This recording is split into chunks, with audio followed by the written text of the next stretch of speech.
Leo, you're on mute. How's that? Better? There you go. Yep. There you go. Coach, normally I don't ask a non-football question, but I'm celebrating my 43rd wedding anniversary today, and I made a mistake, not getting married, but getting married during football season. How important is it to have that right person in your life if you're a coach?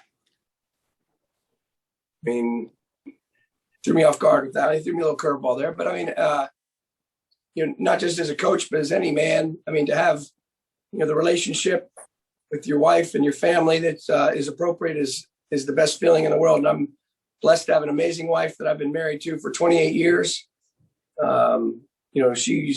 We've moved a lot as a family, and just the sacrifices she's made for me and for our family have been off the charts. I certainly know that I wouldn't be in the position that I am today without her love and support, and I appreciate that. And in addition, then being a proud father of two grown boys, one of which is on the staff here with us, is the best feeling in the world. Jay is a graduate assistant working with our defense now, and my older son Tyler is a trainer in Knoxville, Tennessee. So, we always say coaching is what we do, not who we are. We're men who happen to coach, but sometimes, you get locked in, you get focused, you get competitive, and we don't always preach that. But having congratulations to you on your 43rd wedding anniversary. That's an incredible achievement, and best of success growing old with your wife. Thank you, Coach. Good. Let me throw you the fastball now. I threw you the curveball. Okay. I called it off. When you look at going against Coach Trickett's offense every day, how important is that to go against somebody who plays fast and shows you a myriad of offensive sets? Yeah, and they do. They show us a lot. And I can't imagine that it won't help us during the course of the season. I mean, there's really not a personnel group nor a formation we haven't seen. And he checks our oil at every turn. The challenge as a defensive coach is you're really not trying to focus or game plan against an offense. It's not like we're sitting down as a defensive staff and saying, what plays do we need to stop against our offense? So it requires you then, to coach getting lined up to certain formations and at certain tempos. But like any camp, there's been good ebb and flow. The offense has had success at times and the defense has had success at times. I think it's been very, very competitive. And I would like to think that we provided them some challenges as well, but I've really enjoyed competing against Coach Trickett and this offense throughout the course of camp. Thank you, Coach. Thank you. Congratulations again. Will Turner. Will. Good morning, Coach. Hey, Will.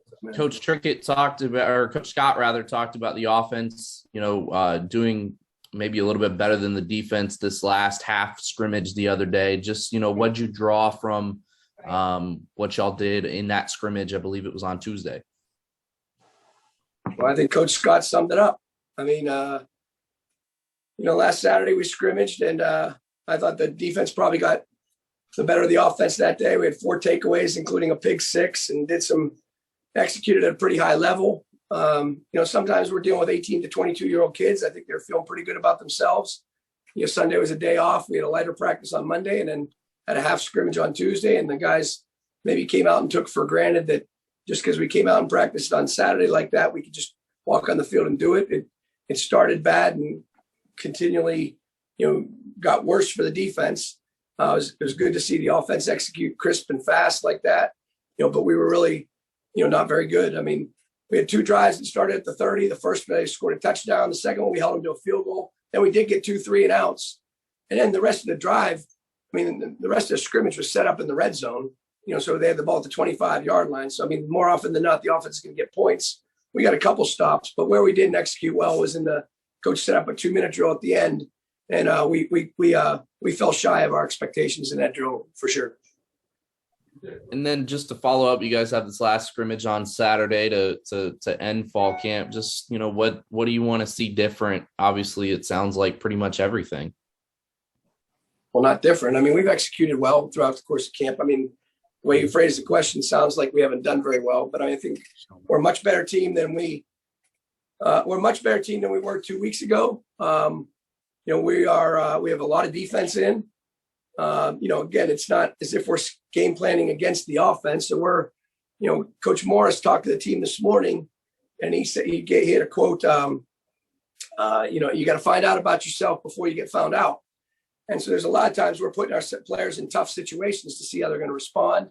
But so what I'm looking to see this weekend really has nothing to do with, it's about the process more than the result. I want to see us play clean. I want to see us execute well. I want to see us play good in situations like on third down, in the red zone, in the 2-minute drill.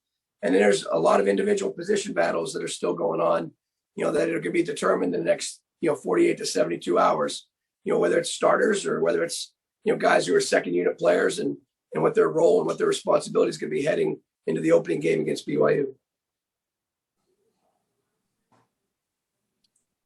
Joey Johnston. Hey, Bob, how do you feel about the rotation that you have on the defensive line? Are you still trying to sort that out? Who's where? And I know you've got depth, but who plugs in where? Is that still a thing in your mind? Not sure quite how it's going to fall. I know who the people are, but what the rotation in and of itself will be is still a little bit to be determined. Logan and Hansford have had, really good camps. They're really good players. They've done a good job. Chaney and Yates have had really good camps. They're good players. They've done a good job. The guys behind them at defensive end, between Jonathan Ross, Jason Vaughn had an interception in the scrimmage the other day. Ross is still learning a little bit and get accustomed to big-time college football. It was good to see Darian Grant come back and start to practice. He looks like he's a good player. It was really the first time I had an opportunity to spend much time or watch him. And Eddie Kelly, he's really may have been one of the stars of camp so far, and he's going to find himself in a role. So that's 6 players at defensive ends. That's pretty good. At D tackle, Nick Baggs, had a couple good plays in the scrimmage on Saturday. That's positive to see because we need him to emerge. And obviously, Dewan Cease has gone viral. He's a celebrity now, with regard to he definitely earned we're very excited about the fact that he earned a scholarship. And really, I think everybody on the team was very, very happy for him. I know Coach Bowers and I were ecstatic and a push for that, for quite a while. And, he's going to have a big role with us, So, we're a little thin inside, but that's the 10 guys that are going to play. And, we have some alternative solutions, some 3-down stuff. If we get some injuries and things like that, we practiced a little bit of that stuff today. What do you foresee Matos' role to be heading into the season? He's an athletic freak. The guy's an athletic freak. He's still learning the game. This is big time college football. This is Division I college football, and it's hard. He's doing his best, and he'll have probably a minimal role at this point, but he's got to continue to learn his assignments and what to do.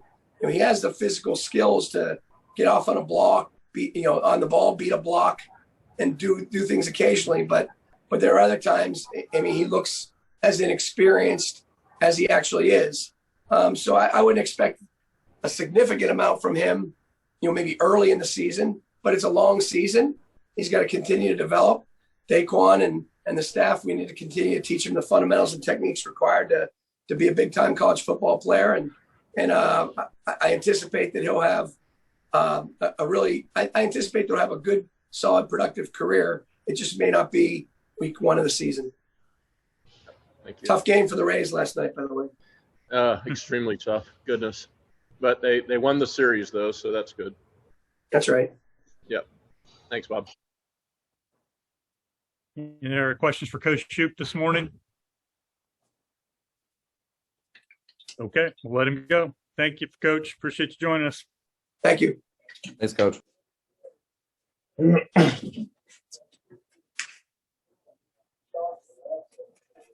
All right. Safety Matthew Hill. Actually, nickelback Matthew Hill. Let's call him that now. Leo, you want to start us off? Yes, Brian, I will. Finally, I got myself unmuted. I'm going to ask you a question now. I know I'm an ancient guy. I played defensive back in the early 1970s. The problem I had was if you were doing something right, but everybody in the stands are watching and going, oh, that was your guy, but it wasn't. How hard is it to get there and just wipe that out of your mind, have convenient Alzheimer's and get to that next play?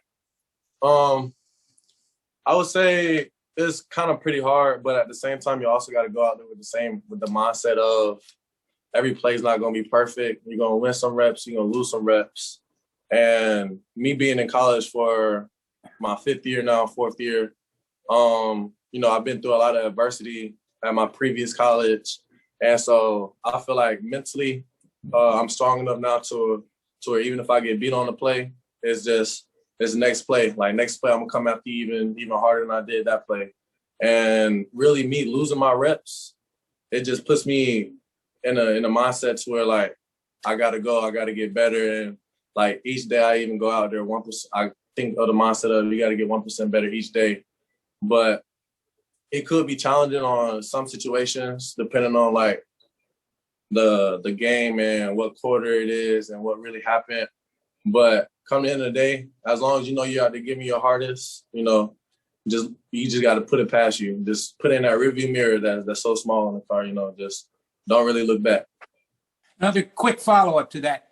Playing nickel is a little bit different than corner. Corner, you're going to see that same guy probably play in and play out. You're playing the slot guy. That can be a running back. That can be a tight end. That can be a short, fast guy.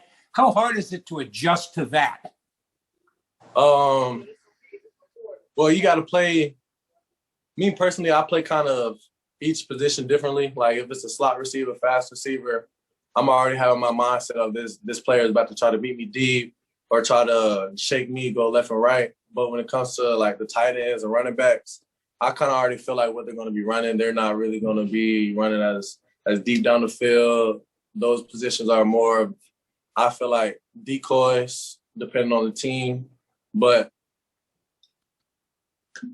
guarding each and every one of them, like I said, you got to go out there with that mindset of you're better than this person, or you just going to win this rep, or, they just not going to catch this ball. So it's a challenge, but at the same time, it's work. So it's your job to guard them. So that's what I have to say to that. Thanks. Mm-hmm. Will Turner. Matt, just a quick clarification. When did you start playing safety? Was it at Auburn? Was it that last year? No, my last year, I made that summer before I entered the portal, I had made the transfer to cornerback. So I played corner for the summer, and then for like the first 4 games at Auburn. And then after that, that's when I had entered the portal. And then while I was in the portal, I was talking to Coach Scott, and we were basically not going back and forth, but talking about which position I could play, because he told me I could play receiver or defense. But I feel like the way how I play, I'm a better defensive player. Well, I feel like I'm good at both. But for my future, I feel like it's best for me to play defense. So I told Coach Scott I would like to come here and play safety. And I got here January 2021. I started playing nickel. And then through the summer, that's when I made the change to strong safety. Then played strong safety last season. And then made the switch to nickel after the spring of this year. So I have the summer and fall camp for the star position underneath my belt. Right. So you weren't even playing, safety or safety at Auburn, because I thought you were playing safety back before you had transferred. So obviously this is, I don't think enough people maybe gave you credit for the fact that playing safety you were playing safety for the first time last year. Just for you, how difficult was that adjustment? We talk about, a guy like Timmy McClain getting thrown into the fire, as a quarterback. Obviously you got thrown into the fire as a safety, just, in your first year. Just how difficult was that adjustment? Well, I enjoy challenges. It keeps my mind really kind of motivated. It keeps me motivated. So I kind of wanted to do it, but in high school, I kind of played safety, but I wasn't training and practicing as much as I am now, because in high school, I knew I wanted to play receiver. Like I was set on playing receiver or any position on offense, whether it was running back, receiver, or anything for real. So, but it was challenging because I know I had the mechanics and like footwork and athleticism to be a good defensive back, but it was just a fact of me perfecting my craft and just me becoming a better player at the position because of what I want to do with this sport. So I just accepted the challenge and just ran with it. And I just ran with it for real because I feel like I'm a good enough athlete to really kind of play any position on the field.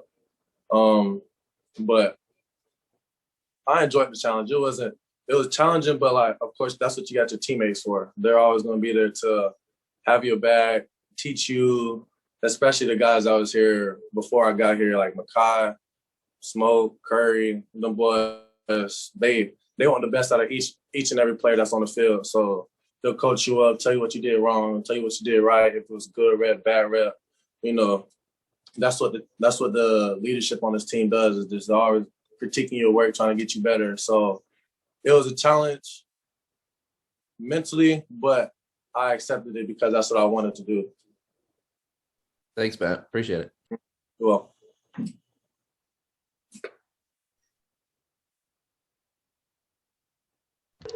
Hey, Matt. Yeah, Matt, obviously you've adjusted very well to the nickel star, whatever you want to call it.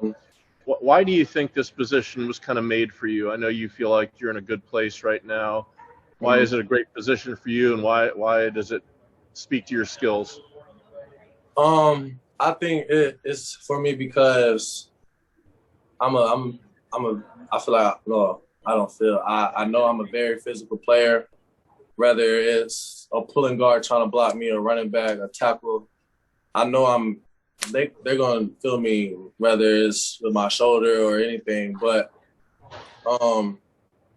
I feel like it's for me because I'm close to the box. I could blitz, I could cover. The nickel position is really like it's a corner slash safety. It's corner slash safety. So it's both of those positions in one. So you kind of get in the best of both worlds. So you could blitz, cover, just make plays all over the field. And I enjoy being close to the box and whoever I'm guarding because it shortens the field for both of us, for me and the receiver. So the receiver can't have 10, 12 yards to try to make a move on me before they get into their route. So I'm up closer to them so I can put my hands on them faster and sooner than I would at a safety. Thank you. Mm-hmm. Any other questions for Matt this morning? All right. Thank y'all. Enjoy y'all day. Appreciate you. Will Jones in here? Ready, Will? Yes, sir.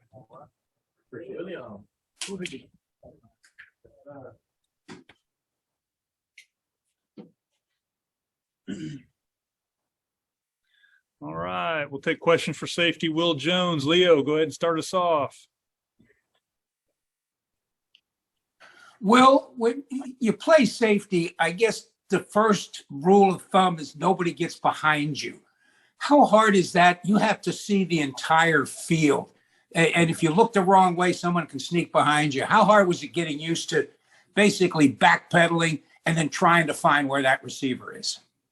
It's definitely a challenge, something that's not easy and something that not many people can do because you have to remain disciplined, especially if you're playing a good quarterback. You know, they tend to try to lick you off and move you around. So it's definitely a challenge, but the guys on the back end, everybody that's playing safety, we're definitely up for it. So I know I don't want you to give away any trade secrets, but I can tell a lot of the defensive backs when they get into a corner cat or a safety blitz situation and they come in scot-free, you can see their eyes light up. How big is that when you get a free run at the quarterback? it's definitely exciting because, you know, you really don't get too many opportunities like that. So once you see it and it happens, you know, you can't help but to be happy and go make the play. Thanks. Will Turner. Will, at the start last season, it was just a couple days before you guys fly up to Raleigh when everything happened with your knee. Just, from kind of that 365 days around that timeline. Just what's maybe not changed about Will Jones, the football player, but Will Jones, the person in the adversity that you had to go through? I definitely say my mentality. It's about to be almost a year now, but I'm still hitting everything head on. I'm still confident in myself within my game plan and playing, and I'm confident to be around my brothers too. So, my mentality is still the same, head on, nothing but work. And they were projecting you, coaches were projecting you to be such a big part of the defense last year. Obviously that sounds like it's stayed the same this year. Just, was it easy for you to kind of slip back into, the role that they have been expecting for you coming into the year? I wouldn't say it was easy. It definitely put a lot of pressure on me. So, I just go out there every day and try my hardest to, remain the same guy, be the same guy every day. I'm gonna go out there, work hard, and, I just want to be out there and be able to help my team and, be able to withhold a certain standard with myself. And I'm always be my biggest critic. My coaches are going to critique me. Everybody's going to coach me up, but it definitely was a challenge though, but I'm definitely making it happen.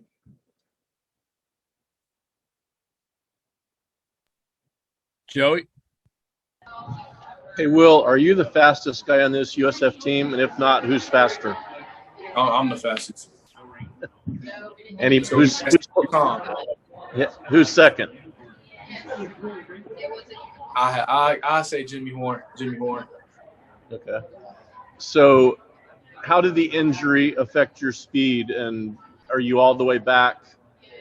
And how'd you get back to your top form through the injury? I honestly feel like I got faster, to be honest with you.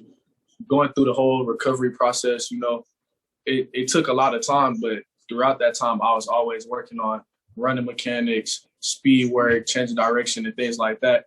And it allowed me to work more than I ever have, having 7 to 9 months off just to strictly work on those types of things. You can't help but to get faster. So I honestly feel like I'm faster than I was before.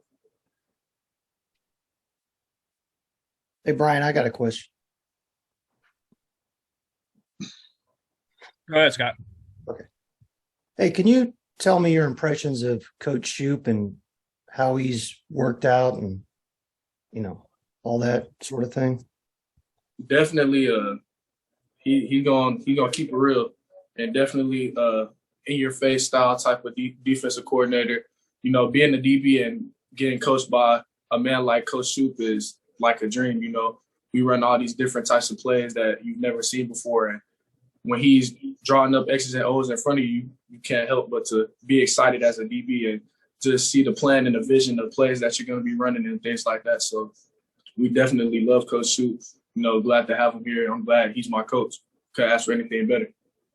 What kind of can you just kind of speak to what kind of a guy he is? What kind of a man he strikes you as? Definitely a high character guy. He's always going to keep it real. He's going to give it to you straight. And I feel like I can go to him about anything, and he'll give me a real answer, not just something I want to hear. Will, go ahead. One last question from me for you, Will. Obviously, you guys brought in Amaris Brown over the offseason, a guy that I don't know how much your guys' paths crossed at K-State, but just, how good was that to bring in a guy that you maybe spent some time with? That's definitely my guy. He was actually a true freshman my redshirt freshman year. So, we spent a whole season together. I've seen him grow tremendously since the last time I had seen him at K-State, so I was excited for him to come in. I would host him on the official and stuff like that. That was a guy we were definitely going to get. And, we're so similar. I kind of see him like I see myself. So, I'm excited to have him on the team and excited to be playing next to him. And he was a guy that, when obviously he's a Bay Area guy, so I got to see him a lot in high school. He was a safety for the most part, just what have you seen in his transition, a cornerback that's given you some excitement there? Definitely a versatile player. Like, I've seen him play receiver, like you said, safety, nickel, corner. So he's definitely going to bring a lot of aspects to our defense, because he's able to move around in different positions. Awesome. Thanks, Will.